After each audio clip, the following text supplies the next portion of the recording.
ఆత్మీయులారా, ఈ సిద్ధాశ్రమం విషయమై పరిపూర్ణంగా మనం శ్రీమద్ రామాయణంలో దర్శించవచ్చు. ఈ సిద్ధాశ్రమాన్ని నేటికి హిమాలయ ప్రాంతంలో దర్శించిన వారు ఎందరో ఉన్నారు. ఈ పవిత్ర ప్రదేశాన్నే జ్ఞానకుంజ్ లేక శంబాల గ్రామము అని పిలుస్తారు. ఈ ప్రదేశము అత్యంత రహస్యమైన స్థానం. ఇది గోపనీయమైన స్థానం. కారణం, మహాయోగులు, సిద్ధులు, సాధ్యులు ఎందరో ఇప్పటికీ అచ్చట తమ తపో సాధనాలను నెరవేరుస్తూనే ఉన్నారు. ఈ ప్రదేశాన్ని మానస సరోవరానికి వెళ్ళే దారిలో ఇది ఉంది. సిద్ధాశ్రమాన్ని గురించి శ్రీ శ్రీ స్వామి విశుద్ధానంద పరమహంస ఈ లోకానికి మొట్టమొదటిసారిగా వ్యక్తపరిచారు. ఆయన ఇప్పటికీ మహాయోగులైనటువంటి గోరఖ్నాథ్, ఇంతకుముందు చెప్పాను, అవధూత పరంపరలో వచ్చిన వారి గురించి చెప్తున్నాం. గోరఖ్నాథ్ మొదలైన వారిని ఆయన శ్రీ స్వామి విశుద్ధానంద పరమహంస దర్శించారు.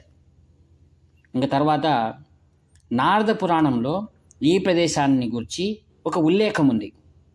అదేమిటి? నారద సూత్రం పర్వం 1-25. నారద మహర్షులకు పురాణ ప్రవచనకర్తుడైనటువంటి సూత మహర్షి ఈ ఆశ్రమంలో ఆయనకు ఆతిథ్యం ఇచ్చారు. బాగా విన్నారుగా. నారద మహర్షి ఈ ప్రదేశాన్ని గురించి రచించాడు. అందులో సూత మహర్షి ఈయనకు, నారద మహర్షికి ఆతిథ్యాన్ని ఇచ్చారు.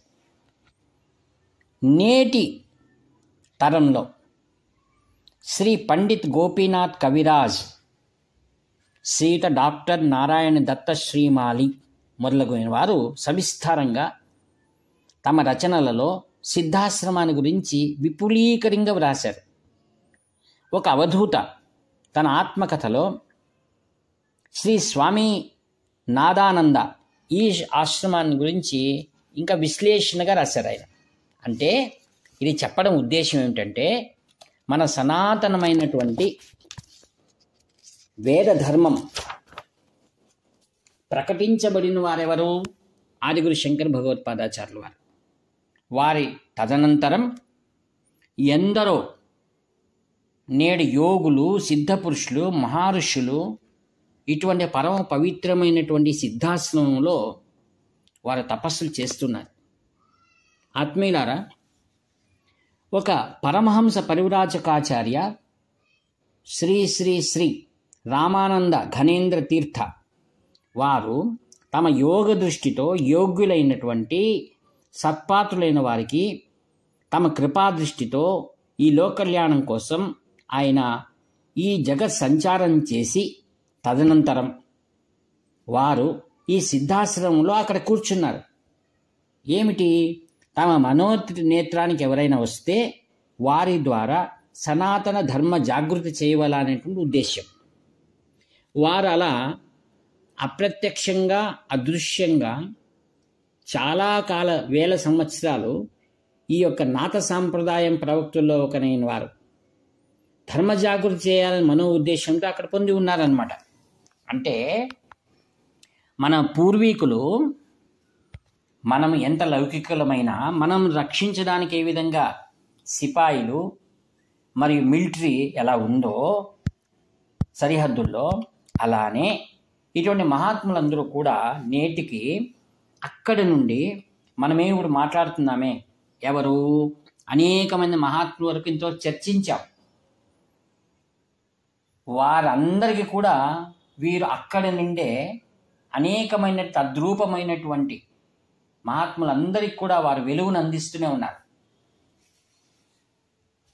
చెప్పాం మరి, అరుణాచలంలో ఉన్నటువంటి మిశ్రీ అనుకోండి, కందుకూరు శివానందమూర్తి గారు అనండి, వీరికి అందరూ ఎక్కడి నుంచి వస్తున్నాయి ఇవి సందేశాలు అంటే, వారు యోగ దృష్టిలో ఉన్నప్పుడు ఇవన్నిటినీ కూడా వారు బాగా గ్రహించి అట్టి మహాపురుషుల యోగుల మార్గదర్శనంలో ఆయా సమయాన్ని సరిగ్గా శాంతియుతంగా మన ధర్మస్థాపన కోసం అనవరతం కృషి చేస్తున్నారు.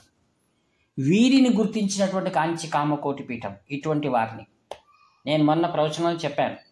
శ్రీ కందుకూరి శివానందమూర్తి గారు రచించినటువంటి కఠోపనిషత్తు ఏదైతే ఉందో దాన్ని కాఠ ఉపనిషత్తు అని రాశారు ఆయన.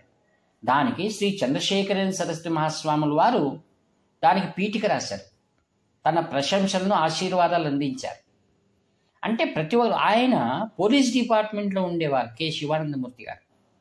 వారికి వైరాగ్యం రావడం, వారు ఈ విధంగా తన వృత్తికి స్వయం నివృత్తి చేసుకొని ఈ యొక్క దేశంలో నలుమూలల్లో తిరిగి అనేకమైన మహిమలు చేశారు ఆయన. అవన్నీ ప్రకటించబడటం లేదంతే. ఒకసారి శ్రీ పివి నరసింహారావు గారిని చూడడానికి వెళ్తారు ఆయన. అక్కడ ఉన్న శిష్యులు చెప్పి ఉంటారు, ఏదైనా బహుమానంగా ఆయనకి ఇస్తా, మొదటిసారి ప్రైమ్ మినిస్టర్ అయ్యారు ఆంధ్ర ఇండియన్ వెళ్తారు ఆయన. వెళ్ళేది శిష్యులు ఆ యొక్క ఉత్సాహంతో తీసుకువెళ్ళాల్సినటువంటి బహుమానం తీసుకువెళ్ళలేదు. రిక్త హస్తాలతో ఎలా చూడాలని అనుకున్నారు శ్రీ కందుకూరి శివానందమూర్తి గారు. ఆయన ఏం చేశారు, తన మహిమ చమత్కారంతో వెండిదైన దీపాలు సృష్టించారట ఆయన. అది శ్రీ పివి నరసింహారావు గారికి అందజేశారు. మరి శ్రీ సత్యసాయి అనే మహాపురుషులందరూ కూడా అనవరతం అనేకం చేశారు.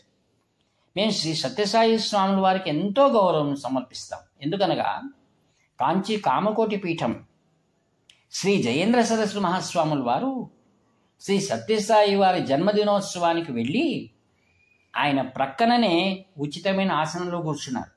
బాగా గమనించండి, శ్రీ సత్యసాయి స్వామివారి దగ్గర ఇంతవరకు ఆయన పక్కన ఎవరు ఉచితమైన ఆసనంలో కూర్చొనే లేదు. ఇంతవరకు కేవలం శ్రీ జయేంద్ర సరస్వతి మహాస్వాములు మాత్రం కూర్చున్నారు.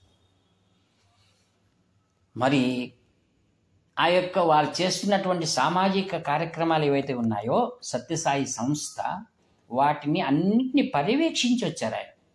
ఎంతో తన సంతోషాన్ని వ్యక్తపరిచారు. ఇది నేటికి చాలా అవసరం అన్నారు. శ్రీ సత్యసాయి స్వామి వారిని ఒకసారి టాటా ఇన్స్టిట్యూట్ బెంగళూరులో, నేను అనుభవమైన విషయాలు మీకు అందిస్తున్నాను, ఇది అపోహలు ఎంత మాత్రము లేవు.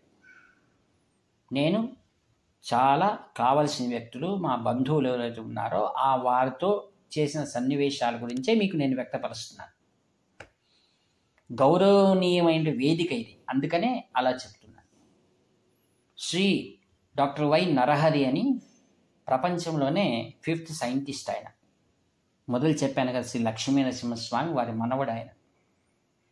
ఈ యొక్క సైంటిస్టులందరూ కూడా వారిని బెంగళూరులో కలుస్తారు. శ్రీ సత్యసాయి స్వాముల వారిని కలిసినప్పుడు శ్రీ డాక్టర్ వై నరహరి గారు అడిగారు, స్వామి ఇన్ని మీరు ఇలా సృష్టి చేస్తున్నారు కదా, ఇది ఎంత మాత్రం సబబు అని అడిగారు. ఎందుకనగా శ్రీ డాక్టర్ వై నరహరి గారు కూడా అద్వైత సిద్ధాంతాన్ని వారి కుటుంబంలోనే అనేక తరములుగా వారు ఈ యొక్క ఆధ్యాత్మిక సేవ చేస్తున్నారు. మరి జగత్తు మిథ్య కదా ఇవన్నీ అని అడిగేటప్పుడు శ్రీ సత్యసాయి స్వామివారు ఏం చెప్పారంటే, వేల కొలది ప్రవచనాలు చెప్పినా ప్రపంచం సత్యాన్ని అర్థం చేసుకోదు. కావుననే ఒక సత్యాన్ని మనము ఆవిష్కరించినప్పుడు, అంటే ఇలా సృష్టి చేస్తాను సత్యం, భగవంతుని యొక్క ఇరువికే, దాన్ని కన్నడ భాషలో ఇరువికే అంటే అస్తిత్వం. అస్తిత్వాన్ని ప్రజలకు ప్రత్యక్ష సాక్షిగా చూపించినప్పుడు అందరూ కూడా సత్యాన్ని కన్నుల ద్వారా దర్శిస్తారు. దాని ఉదాహరణగా చెప్పాలి అంటే, భగవద్గీతలో అనేక అధ్యాయాలు చెప్తూ వచ్చిన స్థిరమైనటువంటి ఒక భావన హృదయంలో అర్జునుడికి ఇంకా ప్రతిష్ఠ కాలేదు. దీన్ని ప్రతిష్ఠ అంటారు. హృదయంలో ప్రతిష్ఠ కావాలి. భగవంతుడు గురువు హృదయంలో ప్రతిష్ఠ కాకుండా నాలుగు పైన ప్రతిష్ఠ అయితే ఉపయోగం లేదు, అంటే ప్రవచనాల వల్ల ఉపయోగం లేదు. అందుకే ఆరుగురు శంకరులే ఆ మాట అన్నారు, నా ప్రవచనే నా లభ్యతే అని. అందుకే హృదయంలో ప్రతిష్ఠ చేసుకోవాలంటే గురువుకి సంపూర్ణ అనుగ్రహం కావాలి. ఆ విధంగా ఆ యొక్క భగవద్గీతలో 11వ అధ్యాయంలో విశ్వరూప దర్శనం చేయిస్తారండి. అప్పుడు అంటాడు అర్జునుడు, ఈ విశ్వరూపాన్ని నేను చూడలేకపోతున్నాను, భవాన్ ఉగ్రరూపే అన్నాడు. నీ ఉగ్రరూపాన్ని నేను చూడలేకపోతున్నాను. ప్రశ్నించాడు, మీరెవరు అని. మరి పరిచయం లేదా అర్జునునికి? కృష్ణ భగవానుడు పరిచయం ఉంది. మీరెవరు అన్నాడు. కాలోస్మి లోకక్షయకృత్ ప్రవృద్ధో అన్నాడు. నేను కాలమును లోకమును క్షయం చేయడానికి మరియు ఉత్పన్నం చేయడా నేను వచ్చిన వాడిని, కాలస్వరూపుడు నేనున్నాను. అదే పదాన్ని ఆదిగురు శంకరులు మాట్లాడింది. కాలముని ఏమిటి? మా కురు ధనజన యౌవన గర్వం హరతి నిమేషాత్ కాలస్సర్వం. కాలం అంటే ఏమిటి? పరమేశ్వరుడు, కాలస్వరూపుడు ఆయన. అందుకే ఆ పదాన్ని తీసుకున్నారు ఆయన. అందుకే ఆత్మీయులారా, శ్రీ సత్యసాయి స్వామీజీ వారు చెప్తారు, ప్రజలకు ఈ యుగంలో సత్యాన్ని ఆవిష్కరించాలి, భౌతికం కూడా ఆవిష్కరించాలి. ఉదాహరణకు ఈ విశ్వం అనేది ఆవిష్కారం ఎందుకు జరిగింది? భగవంతుడు ఈ విశ్వాన్ని ఎందుకు సృష్టి చేశాడు? తన యొక్క అస్తిత్వాన్ని చూపించడానికే. ఈ భౌతిక దేహాన్ని మనకెందుకు ఇచ్చాడు భగవంతుడు? మాతృమూర్తి, తల్లి తండ్రుల ద్వారా మనకి ఈ యొక్క భౌతికమైన పాంచభౌతిక శరీరాన్ని ఎందుకు ఇచ్చాడు? అస్తిత్వం తెలుసుకోవాలని. ఏమిటి అస్తిత్వం? నీలో ఉన్న చైతన్యాన్ని తెలుసుకోవడం కోసమే ఈ భౌతికమైన ఉపాధి. నీవు అది తెలుసుకోలేనప్పుడు ఈ భౌతికమైన ఉపాధి శవంతో సమానం. తెలుసుకున్నప్పుడు శివం అవుతుంది అది. అందుకే శ్రీ సత్యసాయి మహాపురుషుడు ఆయన, యుగ పురుషుడు ఆయన. అందుకే తాను విదేశాలకు వెళ్లకుండా విదేశీయులందరినీ ఇక్కడికి రప్పించారు. శ్రీ శంకర విజయేంద్ర సరస్వాముల వారిని ఎంఎస్ మూర్తి గారని శ్రీ సత్యసాయి గారు ఇది పరమ శిష్యుడు ఆయన, ఎంవిఎస్ మూర్తి. వారు హైదరాబాదు వచ్చి స్వాముల వారిని ఎప్పుడు దర్శిస్తుంటారు. కాంచి కామకోటి పీఠం పైన అనేకమైన పుస్తకాలు విడుదల చేశారు ఆయన. వారు వైజాగ్లో కాంచి శంకర విజయేంద్ర సరస్వాముల వారిని శ్రీ సత్యసాయి వారు సంస్థకు పిలిచారు వీరిని. అప్పుడు శ్రీవారు ఏం మాట్లాడతారా అని మేము ఎంతో ఉవ్విలూరుతూ చెవులు నిక్కపరుచుకుని వింటున్నాం. ఎందుకనగా ఏం మాట్లాడతారు? అందుకే ఒకరు ఏమైనా మాట్లాడతారంటే వారి అనుభవం ద్వారా వస్తుంది. మేము అందరి ఉపన్యాసాలు ఎందుకు వింటాం? అవసరమే లేదు. ఏదైతే ప్రసాదమై ఉంటుందో ఆ ప్రసాదాన్ని గ్రహించాలండి. అన్ని వస్తువులు మనం తింటామా? ఆహారం తింటామా? తీసుకోము. అది నైవేద్యమై ఉండాలి. భగవదర్పితమై ఉన్న ప్రసాదమే స్వీకరించాలి. భగవదర్పితమైనటువంటి గురుకృప పొందిన వారి ప్రవచనాలు వినాలి. వీతులది ఎందుకు వినాలండి? అవసరం లేదు. శంకర విజయేంద్ర సరస్వాములు వారు ఏం మాట్లాడతారన్నప్పుడు ఏం చెప్పారు తెలుసా వారు? శ్రీ సత్యసాయి గురించి.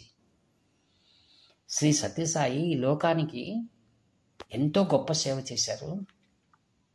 క్రమశిక్షణ, శాంతి, మౌనం. మరియు మా గురుదేవులు అన్నారు, శ్రీ జయేంద్ర స్వాముల వారి గురించి చెప్పారు. మా గురుదేవులు అక్కడికి వెళ్ళి వచ్చారు అన్నారు. ఎంత మాట అండి అది! యద్యదాచరతే శ్రేష్ఠ తత్తదేవే ఇతరే జనా సయత్ ప్రమాణం కురే లోక తదనువర్తతే అన్నాడు. నమే పార్థాస్తి కర్తవ్యం త్రిషు లోకేషు కించన నానవాప్తం అవాప్తవ్యం వర్త ఏవచ కర్మణి. మా గురుదేవులు వెళ్ళారు. మా గురుదేవులకు అంగీకారం, మాకు అంగీకారమే. తర్వాత ఇంకోటి అన్నారు, వారు ఎప్పుడు విదేశాలకు వెళ్లకుండా విదేశీయుల్నే ఇక్కడ రప్పించారు. మరియు ఆంధ్ర రాష్ట్రానికి ఒక మహాపురుషుడుగా జలదానం చేశాడు. జలదానం అంటే బాగా గుర్తుంచుకోండి, 2 ఉంటాయి. ఒకటి 4 పై నుంచి వచ్చేటి జలం ఒకటి, పృథ్వీ నుండి వచ్చేటి జలం ఒకటి. వారు జ్ఞాన జలాన్ని అందించారు. దాన్ని విదేశీయులు అందుకున్నారు, స్వదేశీయులు అందుకున్నారు. ఇంకా జలధార ఉంది కదా, దాన్ని రాష్ట్రంలో ఉన్న వారందరూ అందుకున్నారు. ఒక మహాపురుషుడు అవతరించాడంటే ఇటువంటి ఘనమైన కార్యాలు చేస్తారు. తర్వాత వైజాగ్లో శ్రీ శంకర విజయేంద్ర సరస్వాముల వారి ద్వారా ఒక హనుమంతుని విగ్రహాన్ని కూడా ఆ ప్రదేశంలో శ్రీవారు ప్రారంభోత్సవం చేశారు. మరియు శ్రీ సత్యసాయి సంస్థలో ఎంత ఘనమైన వారు ఉన్నారు. ఆ సంస్థలో ఎడం వైపు కుడివైపు ఎలా చక్కగా క్రమశిక్షణగా స్త్రీలకు వైపు పురుషులకు వైపు ఇప్పటికీ వారు అక్కడ ఆవిష్కారమై ఉంటారని వారి కోసం ఒక సింహాసనం. ఇది భావనామాత సంతుష్ట హృదయాయే నమో నమః. ఇది శిష్యులు వారు నేర్చిన క్రమశిక్షణ. వారు క్షేత్రస్థాయిలో కృషి చేశారు. శ్రీ సత్యసాయి స్వామి వారు క్షేత్రస్థాయి నుంచి విదేశాలకు కూడా అది వ్యాపించింది. దాన్నే శంకర విజయేశ్వర స్వామి వారు చెప్తుంటారు, ప్రతి ఒక్క విషయంలో కూడా క్షేత్రస్థాయి ఉండాలి.